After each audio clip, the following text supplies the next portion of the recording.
सलवत जैसा कि आप जानते हैं कि आज हम फ़न ड्रामा इसके ऊपर हम कुछ बात करेंगे। और ड्रामा निगारी जैसा कि आप जानते हैं कि उर्दू अदब के दो हिस्से जो हैं, एक नसरी असनाफ़ सुखन, दूसरा शेरी असनाफ़ सुखन। नसरी असनाफ़ सुखन में जैसा कि आप जानते हैं कि अफसाना है, नावल है, ड्रामा है, दास्तान है, खाका निगारी है, बहुत सारी चीज़ें उसमें शामिल हैं, सीरत निगारी वगैरह। आज हम ड्रामा और उसके फ़न पर इख्तिसार के साथ गुफ्तगू करेंगे। इसके बाद हम देखते हैं कि ड्रामा जो है, लफ्ज़ ड्रामा एक यूनानी लफ्ज़ है जिसके मानी होते हैं करके दिखाई हुई कोई चीज़, यानी किसी किस्से या किसी वाक़े या किस्से को किरदारों के ज़रिए तमाशाइयों के रूबरू फिर से अमलन पेश करने को ड्रामा कहा जाता है। ड्रामे के अज्जाए तरकीबी जैसा कि आप जानते हैं, ड्रामे में सबसे अहम और लाजमी चीज़ है प्लॉट, उसके बाद मरकज़ी ख़याल, आगाज़, शख्सियत, वो किरदार निगारी, मकालमा निगारी, तसलसल, कशमकश, तसादम और नुक्ते उरूज। ये वो तमाम फ़न हैं, ये वो तमाम टेक्निक्स है जिसके बग़ैर जो है वो ड्रामे का तसव्वुर नहीं किया जा सकता। अब इसके बाद हम देखते हैं कि ड्रामे के ताल्लुक़ से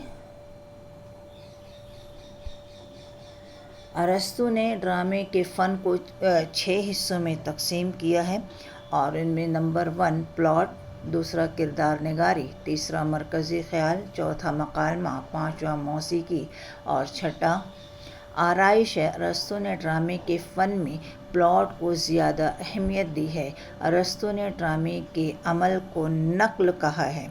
अज़ीज़ तालबा, जैसा कि आप जानते हैं कि ड्रामे के मानी ही होते हैं किसी चीज़ को करके दिखाना, और इस ड्रामे के ज़रिए तमाशाइयों के रूबरू तमाम वाक़यात और किस्से को पेश करना ही ड्रामा कहलाता है।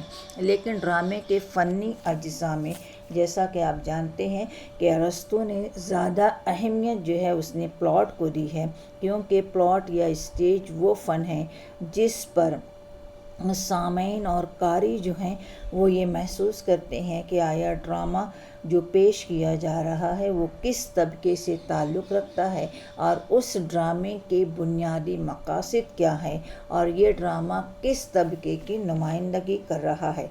इसी तरीके से हम देखते हैं कि जैसा कि ड्रामा में किरदार निगारी और मकालमा निगारी जो है वो एक दूसरे के लिए लाजिम व मलज़ूम है, और इसी तरीके से ड्रामा जो है किरदारों के ज़रिए और मकालमे के ज़रिए अपने उरूज पर जाता है। आप जानते हैं कि ड्रामे के फ़न पे जैसा कि अरस्तु ने कहा है कि ड्रामे के फ़न में प्लॉट को ज़्यादा अहमियत दी जानी चाहिए, ताकि सामईन को इब्तिदा ही से मालूम पड़ जाए कि ये ड्रामा जो है किस समाज की अक्कासी कर रहा है। इसी के साथ ड्रामे की 2 अहम किस्में बताई गई हैं। नंबर 1 ट्रेजेडी या अलमिया, दूसरा कॉमेडी या तरबिया। अलमिया यानी वो ड्रामा जिसका अंजाम जो है किसी गमनाक वाक़े पर हो, या किसी की मौत पर हो, या किसी अलमिये पे हो, तो ऐसा ड्रामा कहलाता है अलमिया, जिसकी बेहतरीन मिसाल जो है ड्रामा अनारकली ली जा सकती है। ये ड्रामा अनारकली अकबर का अलमिया है। इसी तरीके से अगर हम कॉमेडी या तरबिया ड्रामा देखते हैं तो ऐसा ड्रामा जो अपने अख्तिताम पर किसी खुशगवार माहौल को पेश कर दे, किसी की खुशहाली का पेश ख़ैमा बने, तो वो तरबिया कहलाता है। और आप जानते हैं कि इसमें तरबिया ड्रामे में अगर देखते हैं तो राखी जो है ये बहुत ही मशहूर ड्रामा है, जिस पर रानी कर्णावती को उसकी सल्तनत मिल जाती है। ये खुशी का माहौल पेश होता है। बज़ाहिर राखी ये ड्रामा जो है कौमी यकजहती का मज़हर भी है, लेकिन इस ड्रामे का इख्तिताम जो है वो तरबिया होता है, एक खुश आइंदा वाक़या आता है, और इसीलिए राखी जो है تربیہ کے لیے بہترین مثال پیش کی جا سکتی ہے۔ اسی طریقے سے دوسرے ڈرامہ نگار بھرت منی نے ڈرامے کے اندر دیگر چیزوں کو اس میں لازمی قرار دیا ہے۔ اس میں پہلا نمبر پر آتا ہے لباس، دوسرا رقص، تیسری آواز، چوتھا موسیقی اور پانچواں جسمانی اعضاء کی حرکات، اٹ مینس باڈی لینگویج۔ اور سب سے پہلے آپ جانتے ہیں کہ ڈرامہ جو ہے وہ اسٹیج کیا جانے والا ڈرامہ ہے، اسی لیے اسٹیج کیے جانے والے ڈرامے میں باڈی لینگویج یعنی جسمانی اعضاء کی حرکات و سکنات جو ہے وہ کافی اہمیت کی حامل ہے۔ عزیز طالبات، جیسا کہ آپ جانتے ہیں کہ ڈرامے کی کئی قسمیں ہیں، لیکن جیسا کہ میں نے المیہ اور تربیہ کہا ہے، یہ المیہ اور تربیہ یہ دو ڈرامے جو ہیں ڈرامے کی اقسام میں آج بھی بہت مشہور ہیں، اور ان ڈراموں کے آغاز پر اگر ہم غور کریں تو ہمیں دکھائی دیتا ہے کہ زمانہ قدیم میں یعنی جس وقت ہندوستان میں ڈرامے کا آغاز ہوا اس وقت پارسی تھیٹریکل کمپنیاں جو ہیں یہ شہر گاؤں گھوم کر یہ ڈرامے کا انعقاد کیا کرتی تھی۔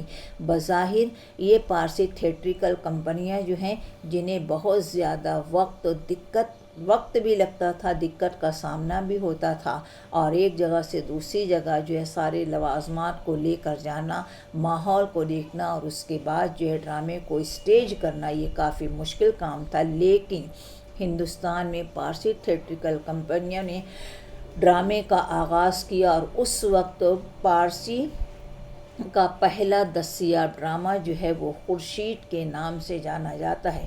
پارسی اسٹیج میں جو ڈرامے ہوا کرتے تھے وہ سماجی، سیاسی یا کسی طبقے کی طرف اشارہ کرتے تھے اور اس طبقے کی اچھائی اور برائی کو پیش کرتے تھے۔ آپ جانتے ہوں گے کہ زمانہ قدیم میں ہندوستان میں بہت سارے نوابین گزرے ہیں، ان نوابوں میں نواب واجد علی شاہ جو ہے جس کا نام آپ نے سنا ہوگا۔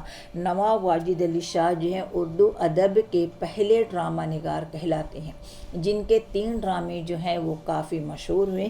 نمبر 1 راہس، دوسرا رادھا کنہیا کا قصہ اور تیسرا نقش اول۔ اسی کے ساتھ اگر ہم دیکھتے ہیں کہ اس ملک میں اور خاص طور پر اردو ادب میں باقاعدہ پہلے ڈرامہ نگار کی حیثیت سے آغا حسن کا نام جو ہے آغا حسن امانت کا نام لیا جا سکتا ہے کہ یہ آغا حسن جو ہے اردو ادب کے پہلے ڈرامہ نگار ہیں، اور اردو ادب کا باقاعدہ پہلا ڈرامہ جو ہے وہ اندر سبھا کے نام سے جانا جاتا ہے۔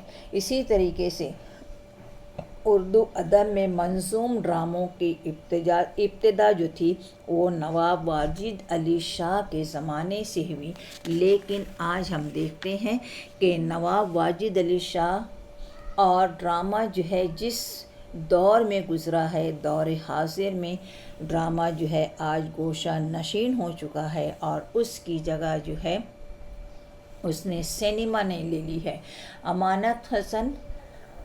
آغا حسن امانت نے اندر سبھا کا جو طویل ڈرامہ لکھا، اور امانت نے اندر سبھا کا جو طویل مقدمہ تشریح اندر سبھا کے نام سے لکھا، وہ نثر نگاری کا بہترین نمونہ مانا جاتا ہے، اور اسی طریقے سے امانت لکھنوی کا زمانہ واجد علی شاہ کا زمانہ کہلاتا ہے۔